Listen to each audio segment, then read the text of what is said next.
Hi everyone, my name is Ella and this is Emily. And today we're just coming to chat with you a bit about how meditation has changed our lives. I know for me, meditation has completely changed not only my relationship with myself, but my relationship with others, my relationship with alcohol, my relationship with food, my relationship with my body. Really, all of these different aspects of my life have changed because of this practice. And I don't even know where I would like to dive Oh in. my gosh. Maybe the beginning. The beginning? Yeah, you could just start from, when you started meditating. Okay. Yeah, so I think it's really interesting to hear how people come to this practice. For me personally, I had been fighting a battle with vocal nodes. So I teach fitness full time, and I had no voice. And I was having to be on vocal rest all the time, and I found that the only thing I could really do was go take sound baths. And in those meditative states, I was having all of these epiphanies about my life and just truly feeling connected to myself for the first time in a long time. So then that kind of was my gateway into this whole world was sound. And then I started taking meditation classes and started sitting with myself. And then really all of the people in my orbit noticed the change before I did. They noticed that I was more patient. I have historically been a bit of a hothead and I struggled with anger for a lot of years.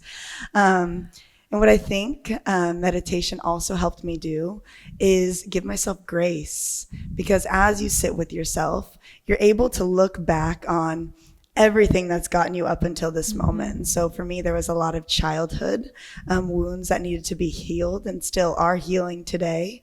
But without recognizing those, I just would get so frustrated with, why do I have all of this bottled up emotion? Right.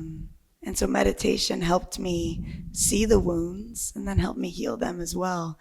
And also know that healing is a lifelong journey. And there's not one distinct moment where you say, today I'm healed. Yes. Today is the day. It's my healing anniversary. Yeah. But yeah, so it's funny that sometimes it takes, whether it's addiction or a death or vocal cords, sometimes we have to hit a low until we're like, I have nothing else to do but to sit with myself. And it's almost like you fall apart just to put yourself back together again. And when you put yourself back together again, it's almost even more beautiful than you were to start.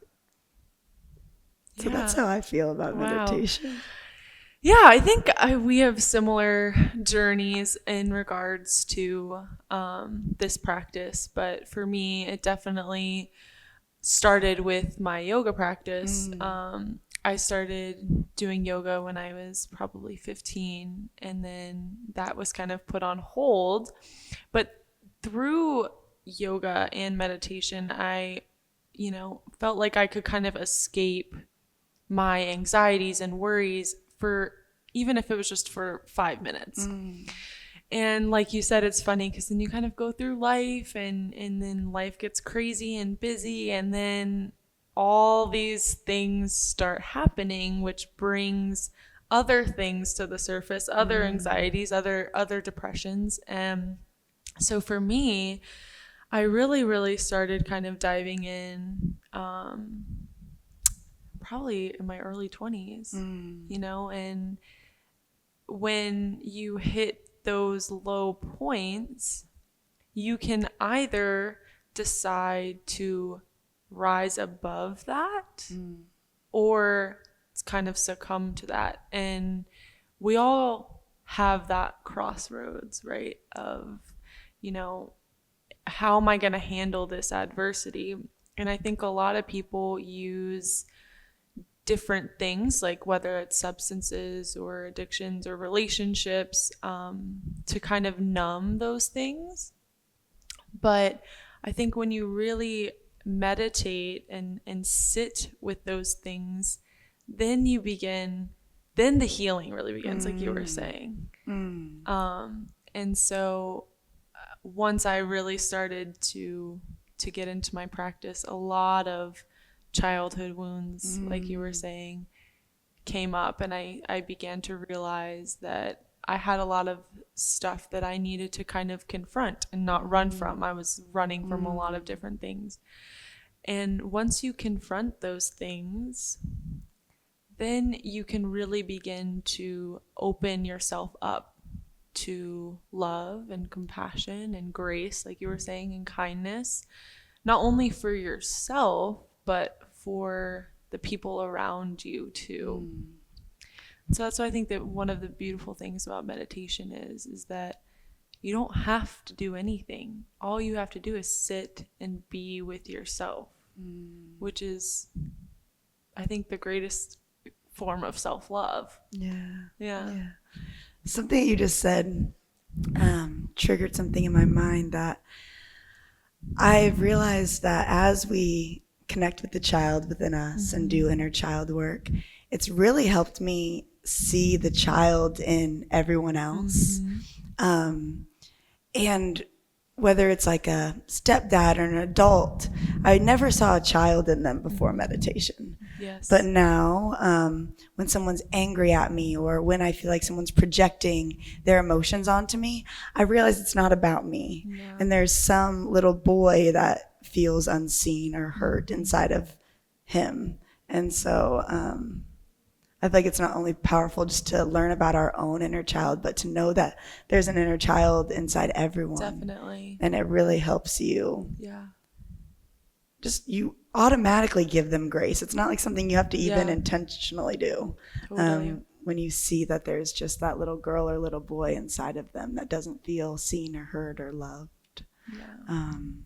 Yeah, and I think when you yourself overcome these places of suffering or pain and come on the other side of it, you begin to realize that those people around you that may be treating you unfairly or with anger are just suffering as well. And when you come or lead from your heart space, which is what we focus on in meditation a lot, you can want this person to not suffer. And so you treat them with love and grace because you know what it feels like to be in that place. You know what it feels like to be impatient or angry, or just hurting. And so it's a kind of beautiful thing. I always say in a lot of my classes that we're all just connected by this like golden thread, and everybody wants to not suffer. Everybody wants to be happy. Everybody wants to have love and joy in their life. And, you know, through meditation, you can you can eliminate that suffering. And of course, you're going to go through hard things within your life, but what is that saying? It's, you know, you're going to go through hard things, but you can choose whether you want to suffer or not. And as you change and develop in your meditation practice, those people around you will see that change, like you were saying earlier, and they're going to be like, wait, okay, I can be like this. I can be happy. I can be free from suffering, and I can be full of love and compassion too. How do I get to this point? I think it's all about self-reflecting and you know, healing those wounds through just sitting with it, which can be, it's easier said than done. It can be one of the hardest things that you do, but sitting with yourself and sitting with your wounds will, I mean, it's changed my life. I know it's changed yours as well. Yeah.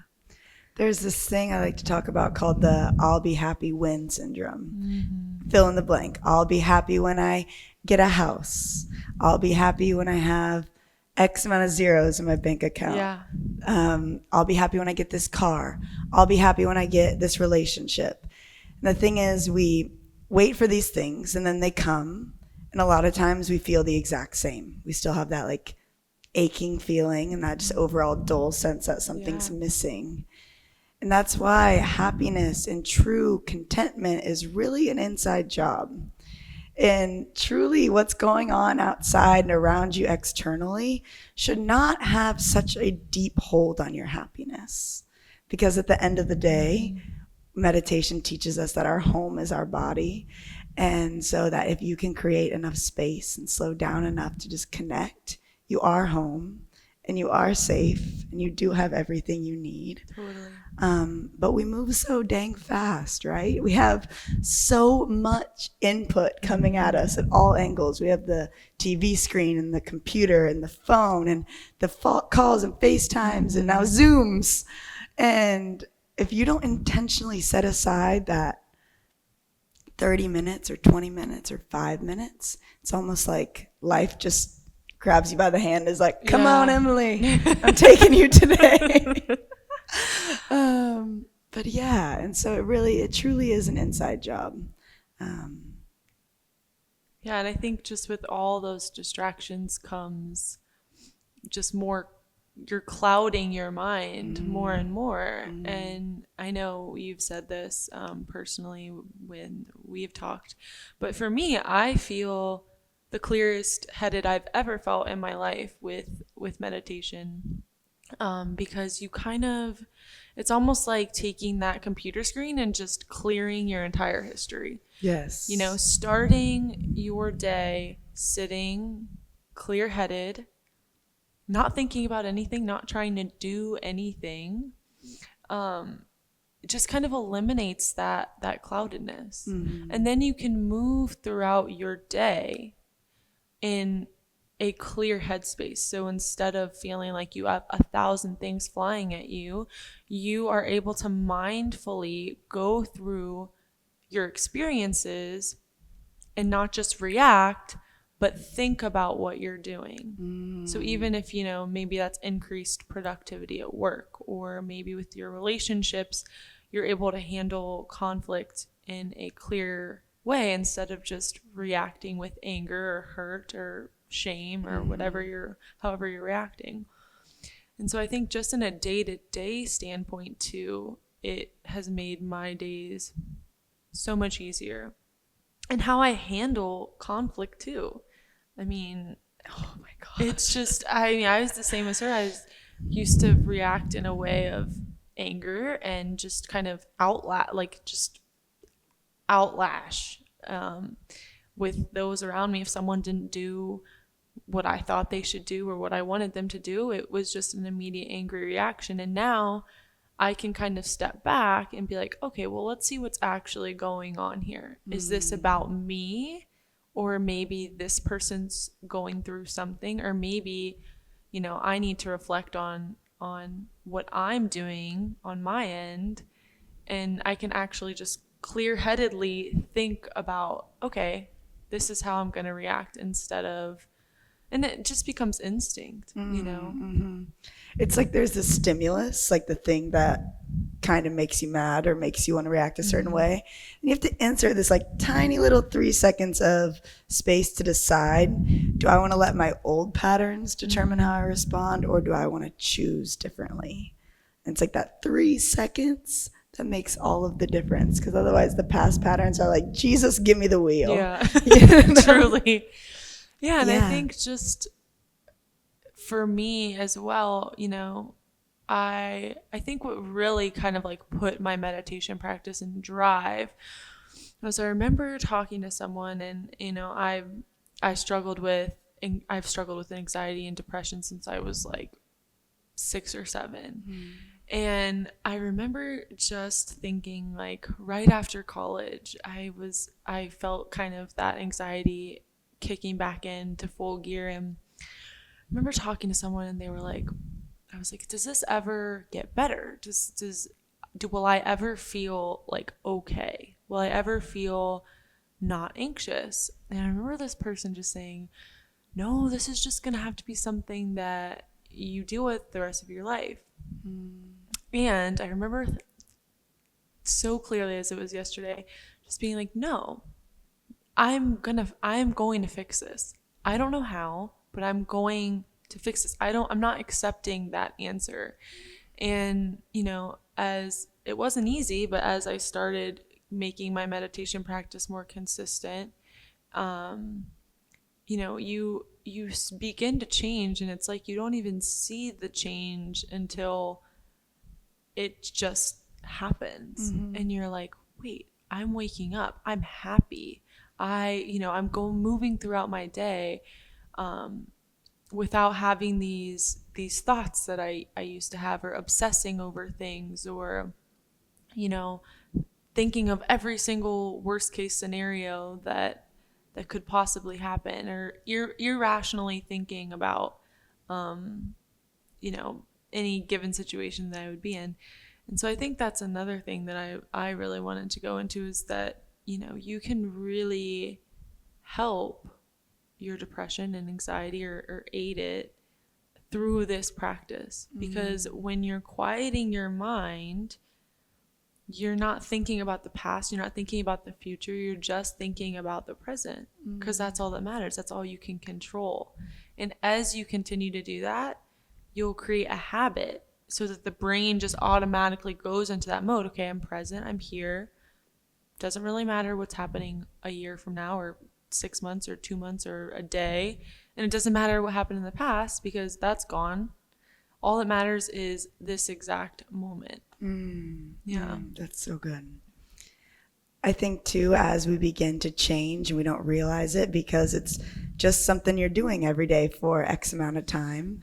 And meditation isn't always this like mind-blowing experience, especially when you're just getting started. Those 10 minutes might be like, am I done yet? Am I doing this right? Yeah. That dialogue all happens. But I think as you begin to change, depending on what circles you surround yourself in, you have to keep giving yourself permission to change, and permission to grow, and permission to evolve. Unfortunately, not everyone's going to support you. There's this saying about this crab bucket mentality, because if you have a bucket of crabs, no crab will escape if there's no lid, because as one tries to crawl out, the other ones will pull it down. And I personally have been in friend circles that are very much that, like, when someone's happy, let's drag them down type of thing. And so I'm like, oh, you're meditating now, that kind of, that's going to happen depending on your circles. And so if it does, trust yourself and keep giving yourself permission, and know that we've all had this journey of like stepping out of circles and stepping into new circles. And Totally. You will find the people that you need to be surrounded with always. And sometimes friendships just change, and you realize that not all friendships have to last forever and as intensely as they once were. But yeah, giving myself permission is something I always come back to in my life and in my emotions too, just because I didn't want to experience them yesterday doesn't mean I won't today. Everything's changing all the time, and that's what I want people to embody more than anything. We get so rigid. And I think people, whoever you're surrounding yourself with, for me, that has been a difficult thing when people are like, well, you've changed. And it's like, well, change is life. Life is change. And you need to constantly be adapting and trying to get towards your higher self. And I've definitely been in friend groups too, where it's like, once you kind of start seeing your own light in, your own love, that darkness is going to want to pull you back down. And so you have to resist that a little bit and just kind of keep going. I'm like big on the law of attraction. And so I think what you give out, if you give out positivity and love and higher vibrations, you're going to attract that right back. And so that doesn't mean that, that darker self or whatever isn't going to be lingering. But what you give out, you're going to get back. If you give out love, you're going to give it back. If you give out abundance, you're going to give it back. And I've experienced that. I know you have too. And it's not like a striving thing. It just naturally happens. And so as you begin to change and as you become happier and more free of suffering, you're going to attract those people. You won't even have to try. It'll just come to you so naturally. It's like the craziest thing ever. And that magnetism goes with not only people, but jobs and opportunities and relationships. And so all of the things that would have fit in that I'll be happy when, they normally come when you just do the inside work.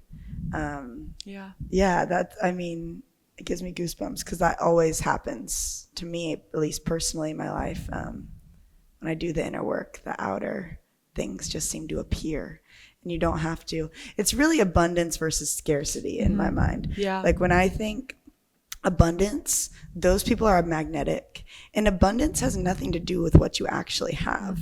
I've had like $100 in my bank account and still donated before, So abundance is a mindset. And then scarcity is also a mindset. I know some of the most, I don't want to say rich, but like most abundant people that have the most scarcity mindset. So if you can consciously choose to live in abundance and to live as if everything is prosperous, give more, take less, I think everything is just better. Yeah, I totally agree with that. Because I used to have that mindset of, okay, well, I need to get this job and have this much money, and then, I need to do this and have a family and, whatever. And it's just this mindset of striving. And I think that's been a really, really big thing for me. I was a previous athlete, and so you're constantly striving for something, or you constantly have goals. And goals are great, but I have found that as I kind of let go and stop the striving, stop trying to reach for things, stop trying to reach for that perfect job or that perfect family or perfect house, things just happen. It is the craziest thing. Like you just let go, and once you're happy with everything that you have right in front of you, opportunities will present themselves to you. Opportunities that you never even thought of will just present themselves because you're radiating on that higher vibration. You're radiating light and love and abundance. Things will just come. So I always tell people, just let go. Let go of what you think that your life should be. Let go of what, there's nothing wrong with intentions and goals, but you kind of have to release some attachment to that stuff. And then things will really start happening. Yeah, I'll be in my meditation like, oh, why is this not happening? Like, I really want this. And then the moment I let go of it, something will happen. And I'm like, oh, of course. All I had to do is let go. All I had to do is release that attachment to whatever I thought that I needed. Yeah. And then something presents itself to me. It's wild. Yeah, we cling to things like that, don't we? Totally. Especially being in your 20s. I feel like you're constantly... Yeah, I am so glad I found meditation when I did, because I feel like being younger in our 20s, it will be such... I can't imagine parenting without meditation. Like and me and my mom would joke that my whole life that she was like, you're going to be the best mom, but you have to figure out your anger type of thing, like she would kind of joke and be like, but yeah. And so, just to have the tools to like, okay, you're making me crazy. Mom's going to go take a 60-second breather on the toilet. It's not always going to be glamorous, but, it makes such a difference in relationship, I think, whether it's romantic relationship or just friendship. I found that it's helped me resolve uncomfortable conflict. Because especially when we are so young and we're not so deeply attached to people, my old pattern, if someone upset me, was just to like turn the shoulder, like let it fizzle out. But now, because I know that like that in between gray area isn't going to kill me, and the emotions aren't going to kill me either, I'm okay to like meet my friends there and be like, hey, let's meet in the middle and talk about this, rather than just running away or shoving it down. Because we spend a lot of energy trying to make sure we don't feel those things. So definitely. And I always tell people the number one person that you need to take care of is you. So whether you're a mom or a wife or a husband or whatever, you are a business owner, you have to take care of yourself, because at the end of the day, you are what, like you said, like your body is your home. This is what you have to take care of in this lifetime. And, that doesn't mean you can't love other people unconditionally, and care about them and immensely, but you have to take care of you. How can you expect to love other people if you don't love yourself? And I think meditation really taught me that, at least, because you can say, it's everywhere right now. Self-love is everywhere right now. You can say, oh, I love myself, I'm great, whatever. But until you sit with yourself, you'll never really know that amount of self-love. Giving yourself that time, even if it's just 5 minutes, to just reflect and go into your mind, is, I think, one of the greatest acts of self-love that you can give. So whoever you are, everyone can benefit from this practice. And especially people our age, I feel like, need it more than ever. Especially in times like these, when, we have so many things right at our fingertips, social media, just everything. So yeah. I think our next cushion talk needs to be about meditation and self-love. Yes. Because I have so much to say about that, because that's a whole process. Stay tuned for that. Yeah. But for now, I hope this just inspires you. I know some mornings you wake up and you're like, I don't have time, I don't want to. Just sit. Just do it. Just cleanse that emotional residue and just trust that the change is happening, even if you don't feel it, even if you're counting down the minutes until you can get your coffee. The change is happening. The new default patterns are being programmed in your brain, and that old conditioning of your old past emotional patterns is being cleansed. So trust that and allow yourself to keep changing, and know that we love you. Yes. And we are here for you if you have any questions about this world of meditation or the world in general. We'll talk to you about it. We have time. Other than that, thank you guys. Thank you. Have an Have an amazing awesome day. See you guys later.